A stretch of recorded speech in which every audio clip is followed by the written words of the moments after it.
Olá, queridos, paz e graça, pastor Daniel falando com vocês.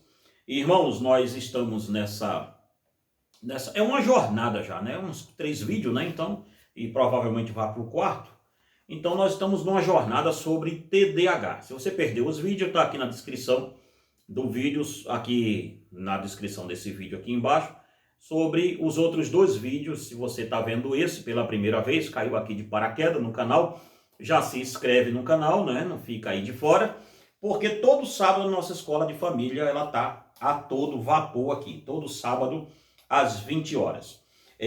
Pedindo desculpa mais uma vez a vocês, porque não tivemos vídeo semana passada. Eu estava trabalhando na conclusão de um livro e não pude gravar vídeos, mas estamos aí. E você que gosta desse tipo de assunto, você que tem alguém na sua família, pai aí, que se interessou por isso, TDAH é a moda do momento. Irmãos, eu nunca vi uma coisa tão louca como eu estou vendo hoje em dia. Adultos sendo diagnosticados com TDAH e gente quase que idosa também.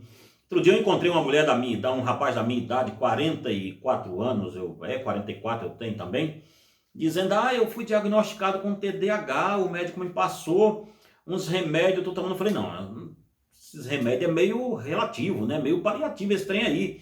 Isso não é remédio, isso é droga. Irmãos, uma coisa bem simples aqui.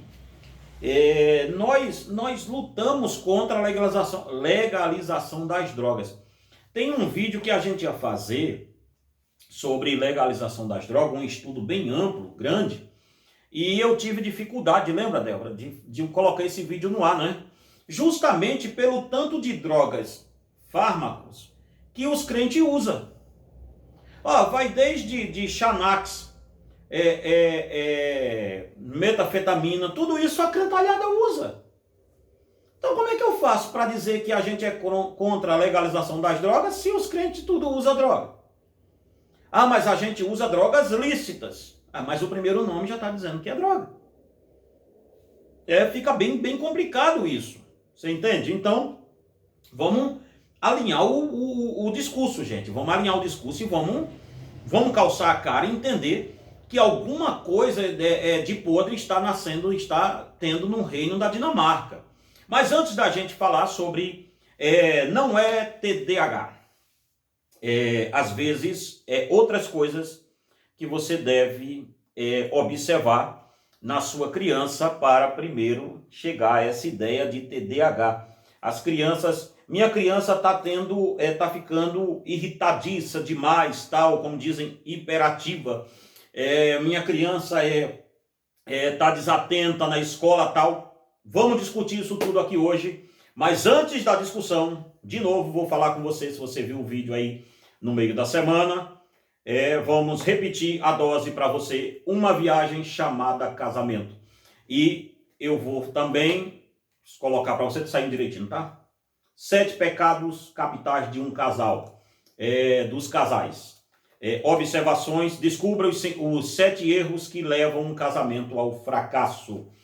E esse aqui, irmãos, para esse assunto que eu vou falar, esse é de vital importância você ler. Você pode comprar os 3 juntos, tá? Mas esse é de vital importância. Pai, não a mãe. O pai. O pai deve ler esse livro aqui, tá? Pai ausente, filho delinquente. O drama de Absalão. Descubra como o rei Davi criou um monstro dentro da sua casa. Não repita o erro de Davi. Pai ausente, filho delinquente. É um livro que você precisa ler com muita urgência, tá bom, querido? Como adquirir os livros? WhatsApp, tá? Não está ainda na loja do Mercado Livre, nem na Amazon, nada disso. Nós pretendemos abrir uma lojinha lá, uma loja no Mercado Livre depois, mas por enquanto no WhatsApp vai ficar mais barato você comprar direto comigo do que em loja de WhatsApp, tá certo assim? E se você quiser comprar em quantidade, você que aí tem alguma livraria, quiser comprar em quantidade, você compra comigo em quantidade, eu faço um preço muito melhor e ainda anuncio aqui no canal aonde está a sua loja vendendo nossos livros para todo o Brasil, independente de onde você estiver. Você me manda aí, ó, vou vender seus livros aqui na loja tal. Eu falo da sua loja aqui no canal e mando aí o pessoal da sua cidade, peço para o pessoal da sua cidade procurar você aí com os nossos livros, ok? Mas vamos lá. Não é TDAH, às vezes não. Como nós já discutimos aqui, irmãos, num vídeo passado, TDAH, o cara que criou, que disse descobrir a TDAH, quando ele estava para morrer, 3 meses antes, ele disse que foi uma doença que ele inventou juntamente com o laboratório farmacêutico. Já começou mal a história. Daí já começou muito mal. Nós lemos aqui o doutor Nobel Freud dizendo que TDAH é uma doença inventada. Nós lemos aqui a doutora Aparecida Moisés, eu acho que foi isso, mas está aí no outro vídeo, chamado Ritalina, a babá do diabo. Você procura aí que esse vídeo também está muito legal. Mas, partindo do pressuposto do vídeo anterior, nós vamos falar aqui sobre observações que você deve fazer no seu filho. Observações que nós temos que fazer primeiro, até nós mesmos como professores, na escola, estou falando direto agora com os professores e com os pais. Vocês devem fazer observações, queridos pedagogos, de questões nas crianças antes de sair por aí dizendo que elas têm TDAH, porque a escola em si parece que virou um manicômio agora. Todo mundo agora virou psiquiatra dentro da escola. É uma coisa de doido. Sabe? A criança está desatenta. É TDAH e TOD. É o que mais tem. Primeiro ponto. Observação. Vamos lá. Observação. É uma questão familiar, TDAH, ou é uma questão clínica? Vamos observar isso. Primeira coisa que você deve observar. Seu filho está irritadíssimo, está desatento e assim por diante. Vamos observar a primeira coisa aqui nessa criança. Quem fica a maior parte do tempo com esta criança? Quem fica a maior parte do tempo com essa criança? Queridos, nós vamos ter problemas com as crianças a partir de agora muito mais. Por quê? De primeiro, antigamente, quando eu era menino pequeno lá em Barbacena, o que acontecia? O pai saía para trabalhar e a mãe ficava em casa com as crianças. E eu sou o filho mais novo, pelo menos papai e mamãe, aonde a gente morava eram 11. Mas juntando os filhos todos, que pai e mãe veio de segundo casamento, davam cerca de 22. E a questão o pai saía para trabalhar e a mãe ficava. Uma figura de autoridade alta ficava dentro de casa. Hoje não. Hoje saem os dois. E a criança fica na mão ou do tio, ou da tia, ou da avó, ou de uma babá. Veja bem uma coisa. Claro que essa criança vai ter problema de rendimento. Ah, pastor, mas eu não sei com quem deixar minha criança. Você disse bem, você não sabe com quem deixar, porque não é para você deixar ela com ninguém. Quem quer ser mãe, queridinho? Vamos começar aqui. Não tem aqui outra equação para se fazer. Quem quer ser mãe tem que abrir mão de outras coisas para ser mãe. Primeiro, abra mão de trabalho. Começamos mal esse vídeo, já dá para você sair do ar. Se tinha aí 5, 6 pessoas vendo o vídeo, agora vai ficar uma só. Vai ficar só eu aqui no computador falando sozinho. Porque veja bem uma coisa. Primeira coisa, quem fica com essa criança? Porque a criança que fica com a avó, quem tem autoridade sobre essa criança? É o pai, a mãe ou o avô? Ou os avós? A criança fica com a tia. Quem tem autoridade de educar essa criança? É o pai, a mãe, a tia ou a avó? Quem que é? Então a criança, ela perdeu nesse exato momento da história o referencial de autoridade sobre ela. Então a criança passa a não estar debaixo de autoridade de mais ninguém. E não adianta aqui algumas mães dizerem assim, mas eu trabalho em casa, mas o tempo que era para você ser mãe, você não está sendo. Então a criança perdeu uma questão muito simples, ela perdeu o senso de autoridade sobre ela. Quem cuida dessa criança? Essa aqui é a pergunta que vale 1 milhão. De repente o seu filho está chegando na escola sem limite nenhum. Por quê? Porque ele não tem limite nenhum em casa. De repente a criança é hiperativa demais porque falta limite para ela. E limite você não coloca batendo. Essa é a pior coisa do mundo, que eu vou falar daqui a pouco disso. Então, observe, quem fica a maior parte do tempo com esta criança? Isso aqui, irmãos, é o que vai determinar tudo. As pessoas olham hoje em dia, a Débora que faz o canal aqui comigo, é minha filha. As pessoas olham e dizem assim, ah, mas que coisa linda, que educação. Não. A educação da Débora, ela não passou muito na minha mão, ela passou muito na mão da Fernanda. Porque assim que a Débora nasceu, a Fernanda abriu mão de tudo para ficar com a Débora, até a Débora completar 15, 16 anos. Então, para você ter uma ideia, hoje, nesse exato momento, a Débora está formando em filosofia, né, Débora? E a mãe dela também está formando junto com ela agora. A Fernanda está tendo a formação acadêmica dela com 42 anos. E o que ela fez ao longo desse tempo todo? Ela abriu mão de tudo isso para ser mãe. Então as pessoas olham para a minha filha hoje e acham que é um acidente, foi uma sorte. Não, isso foi renúncia, e renúncia alta para isso chegar aqui.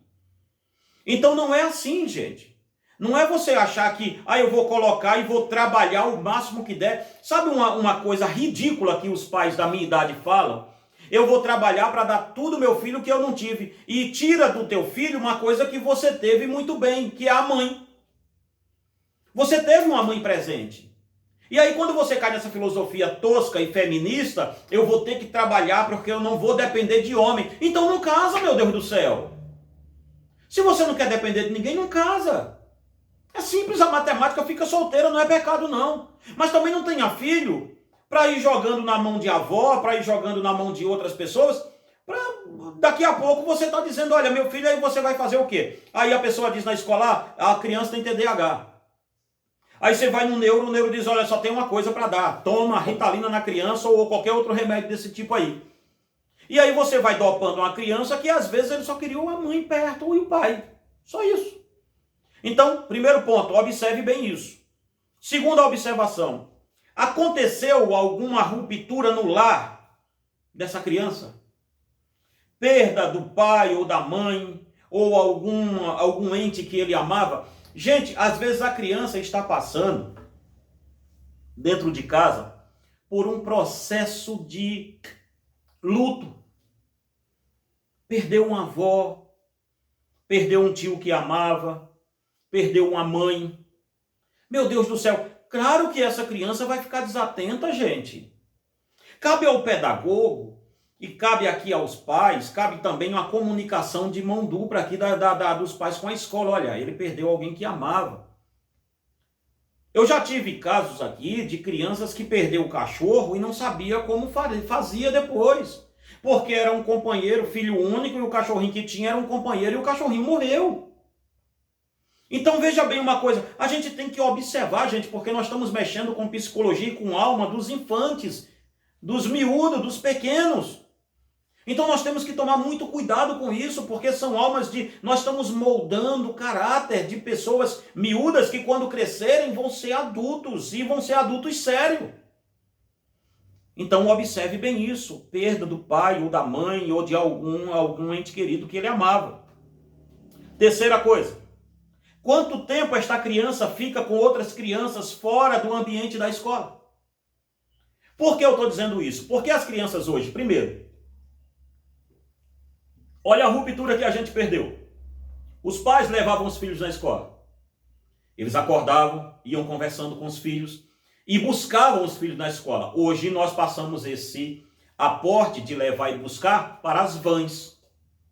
Olha eu falando aqui, os motoristas de van daqui a pouco me batem aí no comentário. Mas eu não estou falando mal deles não. Vou falar até bem deles. Mas o que é que acontece? Nós soltamos para a van ir e levar e buscar. Nós já perdemos o primeiro vínculo aqui, que é o de saber o que aconteceu na escola, voltando da escola para casa. Que é o de saber como a criança sai da escola ali. Então, o ambiente, aí a criança chega em casa, aí o que é que ela faz? Ela se soca para dentro de um quarto ou de um apartamento tamanho dessa casa aqui, e a criança fica limitada a não ter outra criança para ela poder brincar. Então observe quanto tempo essa criança fica com outras crianças, pessoalmente, não é online não, é pessoalmente ali brincando, tudo tal. Por quê? Porque no tempo da gente, A gente chegava da escola, soltava a mochila, tirava o sapato, almoçava e partiu rua. A gente ia brincar. E aí você fica aí igual um bobo, jogando isso na cara do seu filho. Ah, a gente brincava de carrinho de rolimã, a gente brincava de patinete, a gente jogava pedra na casa do vizinho. E a gente proíbe nossos filhos de fazer isso hoje. Pense bem nisso. Que coisa louca.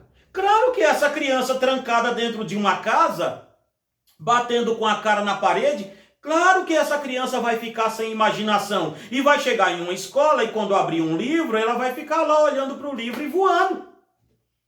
E aí o que é que maldosamente estão dizendo? Não, essa criança tem problema, tem déficit de atenção. Não, essa criança tem um desarranjo familiar acontecendo.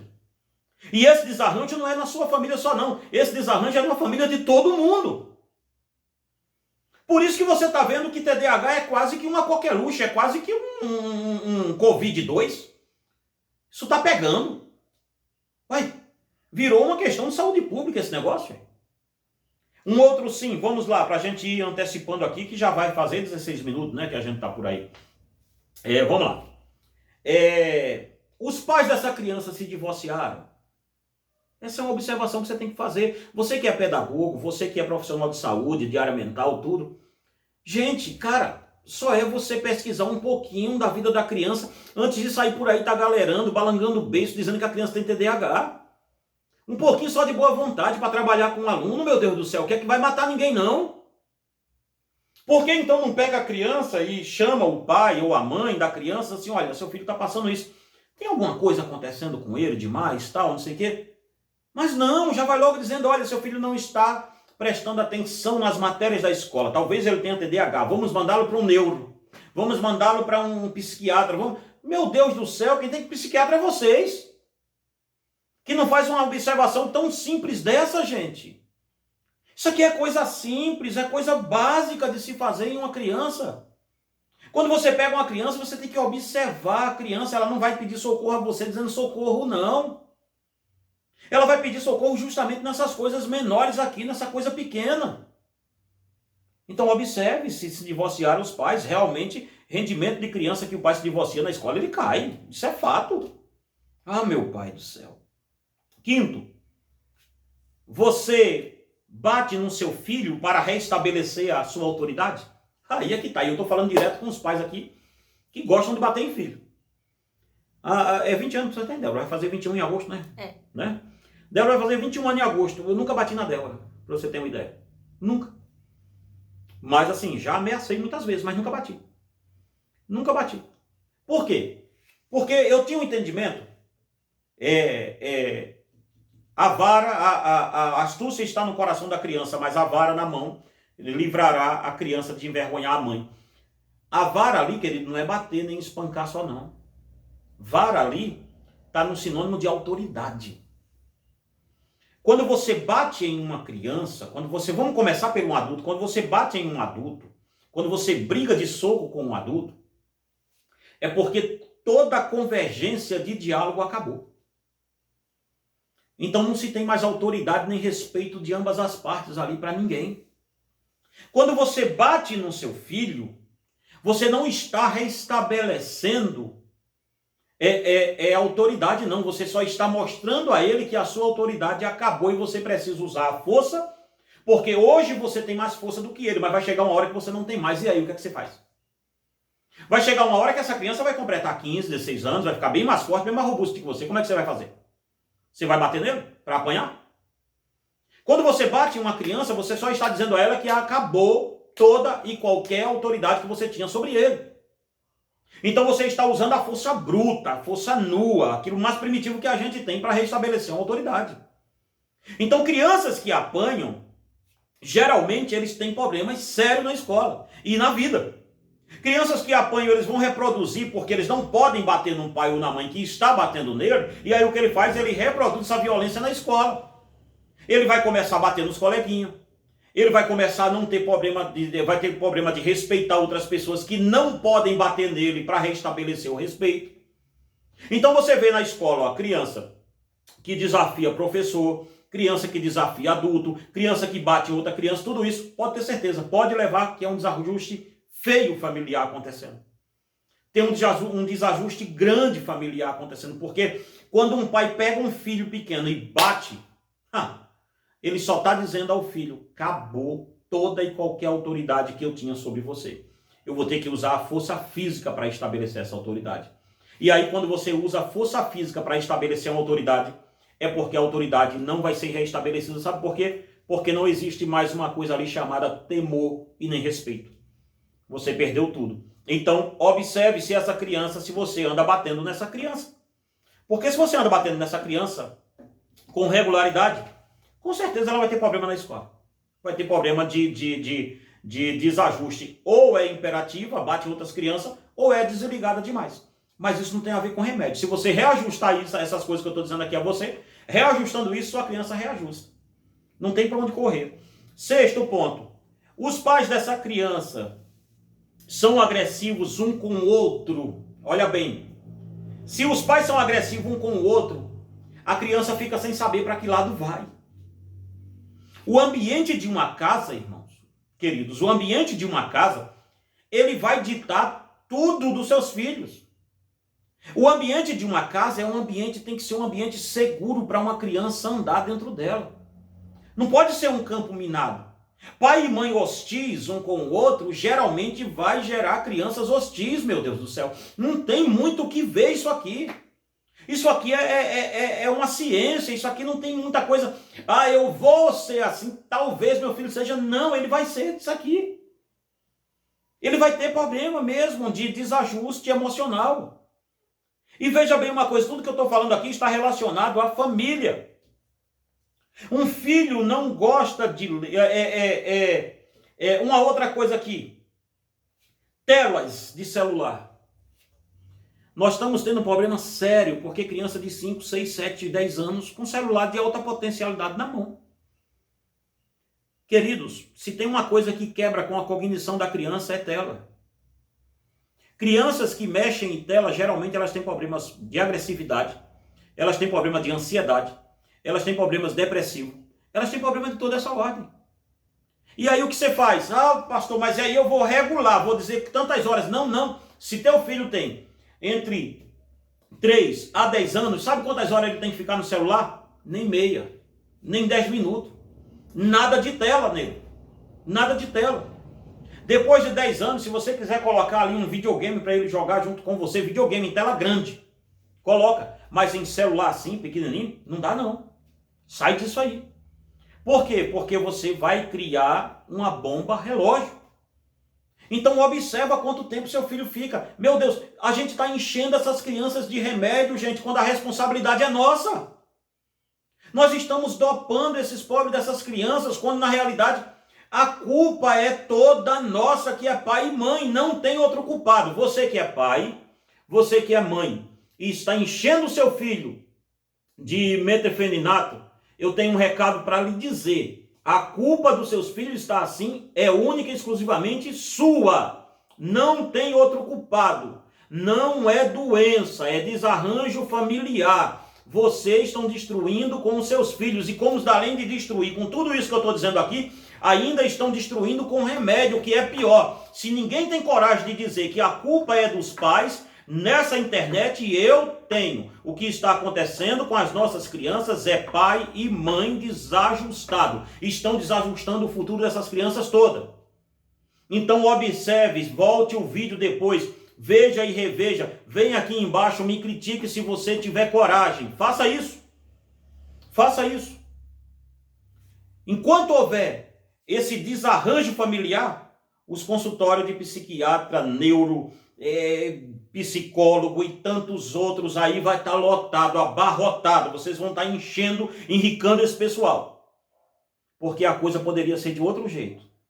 Poderia ser de outro jeito. Eu sei, porque eu tenho laboratório, eu tenho a minha casa, eu sou pai e sei como eu criei a minha filha. Eu tenho outras crianças que eu atendo aqui e não adianta você pensar aí, achar que eu não sou da área, porque vai dar com os burros na água. Todo mundo aqui de perto sabe que eu trabalho nessa área já tem bem tempo, na área de aconselhamento. Então, não adianta. Toda família, toda criança que eu pego aqui, menor, que eu vejo que é desarranjado, a primeira coisa que eu falo com o pai e a mãe é: pai e mãe, eu não quero trabalhar com a sua criança, eu tenho que trabalhar com vocês. Porque se eu mudar o ambiente da criança, eu mudo ela. É simples a coisa. É simples a matemática. Mas vamos lá. Eu tenho mais 5 minutinhos aqui e eu quero falar com você. Ah, pastor, meu filho não gosta de ler. Meu filho não gosta de ler. O professor me chamou e falou que ele é desatento na sala de aula. Uma coisinha para você observar na sala de aula com seu filho. Um dia me chamaram dizendo que a Débora tinha TDAH, né? E eu fui lá e falei com a professora: deixa eu escrever, escreve lá no quadro, tia, de onde a senhora está para onde ela está. E ela escreveu, eu falei com a Débora: você está enxergando bem o que ela está escrevendo ali? Qual é a palavra lá? E a Débora teve dificuldade para ler. E eu falei: olha, tia, ela tem problema de vista, não é TDAH. Então isso eu resolvo com um oftalmologista. A outra me chamou: olha, ela está com problema de TDAH. Eu falei: mas não. Porque crianças, quando tem problemas, querido, de TDAH não, mas quando ela tem problema de ter um problema de atenção na escola, geralmente as notas caem em todas as matérias. É a primeira observação que se faz. E a Débora só estava caindo na dela, na daquela professora. Falei: não, tia, de repente a senhora tem um problema para passar a matéria. De repente o pedagogo tem um problema, mas ele não quer reconhecer. Aí ele disse que teu filho tem TDAH. Olha eu denunciando aqui, denúncias quentinhas. De repente De repente pega o histórico do teu filho todo. Vê se caiu todas as matérias ou caiu uma só, ou duas. Porque o cara tem ali, quantas aulas, Débora, mais ou menos? Umas 7, 8 matérias? No segundo já, né? No ensino médio? Sim. Ah, é umas 12 por aí. Umas 12 matérias, né? Tem umas 12 matérias, caiu em 2. Ou ele não tem predileção para aquilo, que era o caso da Débora. Professora, um dia de matemática, me chamou e disse, eu falei assim: mas ela sempre falou comigo que não tem predileção para matemática, ela gosta de humanas. Se a senhora olhar, humanas dela, geografia, história, filosofia, ela é boa. Falou: mas ela é ruim em matemática. Eu falei: por que uma dela ser ruim? Eu disse a ela: faça o básico para você passar em matemática. Você não gosta? Eu vou ficar forçando matemática em você, não? Tanto é que hoje ela está fazendo o quê? Filosofia. Então, veja bem, está fazendo curso superior em filosofia, não está fazendo matemática. Então você tem que entender isso, mãe. Você tem que entender isso, pai. De repente, meu filho não gosta de ler. Vou te dar uma dica. Compra gibi para o seu filho. Gibi da Turma da Mônica. Mas também tudo de crente é endemoniado, né? Também faz. Se você quer ver corrida de demônio, Débora está fazendo umas aulas aqui nas quintas. Isso. Nas quinta-feira, né? Quinta-feira, Débora está fazendo as aulas aí sobre satanismo global. Já tem aí aulas dela aí. Pode voltar lá e ver. Aí você vai descobrir o que é do capeta lá, né? De repente um gibi não é do Satanás. Compra gibizinho, Turma da Mônica, dá para o seu filho ler. Por quê? O gibi, ele é texto visual. A criança está lendo, é pouco texto e muita figura. Mas ela está lendo. Então, de repente, se ela pegar um texto assim, ela não vai ter o mínimo de coisa para ler. Compra as lições de escola dominical nossa, que também é assim. Tem texto e tem lá o que a criança pintar, não é, Débora? Tudo, né? Tal. Faz isso. Compra, irmão, você tem que começar a ter com seu filho o vínculo de ler gibi. Comece a fazer brincadeiras com seu filho de coisas lúdicas, jogo de tabuleiro. Olha, nós temos uma linha de jogo de tabuleiro, no outro vídeo a gente vai trazer aqui, na outra escola de família. Nós temos aí jogos de tabuleiro desde infantil de 5 anos até de 70. Jogo de tabuleiro grande, né, Débora? Que a gente tem, né, de 2, 3 horas de duração. Tem jogo de carta, tem tudo, a gente tem tudo aqui. Eu vou mostrar tudo no próximo vídeo a vocês. Mas eu gostaria, irmãos, que antes de você sair por aí dando remédio aos seus filhos, eu não sou anti-ciência, tá? Nada disso. Eu tenho formação, tenho graduação nessa área. Mas a questão toda é: observe sua criança nisso aqui que eu lhe falei primeiro.